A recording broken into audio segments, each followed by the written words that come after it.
जी हाँ, जर्मनी के सफीर अल्फ्रेड ग्रानॉस ने कहा है कि सरमायाकारी इसी सूरत होगी जब पाकिस्तान के हालात मुस्तहकम होंगे। जर्मनी के सफीर अल्फ्रेड ग्रानॉस ने Karachi chamber of commerce and industry के दौरे के मौका पर इजलास से खिताब में पाकिस्तान को दरपेश तवानाई के बहरान का जिक्र करते हुए कहा है कि पाकिस्तान तेल के हवाले से नहीं बल्कि ग्रीन एनर्जी के हवाले से अगला सऊदी अरब बन सकता है, क्योंकि पाकिस्तान में ग्रीन हाइड्रोजन काफ़ी मिकदार में पैदा करने की सलाहियत मौजूद है, जिसे जर्मनी को भी बरामद किया जा सकता है। उन्होंने कहा कि जर्मनी की ग्रीन हाइड्रोजन की पैदावार नाकाफी है, लिहाजा ग्रीन एनर्जी एक ऐसा शोबा है जिसमें जर्मनी को बरामदात की बहुत ज्यादा गुंजाइश मौजूद है। जर्मनी कंपनियां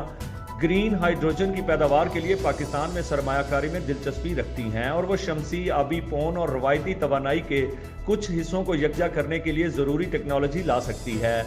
जर्मन सफीर का कहना था कि इस वक्त पाकिस्तान में सरमायाकारी के हालात में उतार चढ़ाव जारी है, जिस पर तवज्जो देने की ज़रूरत है। जर्मन सरमायाकार यहाँ सरमायाकारी करना चाहते हैं, लेकिन वो सिर्फ इसी सूरत में सरमायाकारी करेंगे जब वो मुस्तहकम हालात और अच्छा मुनाफा देखेंगे।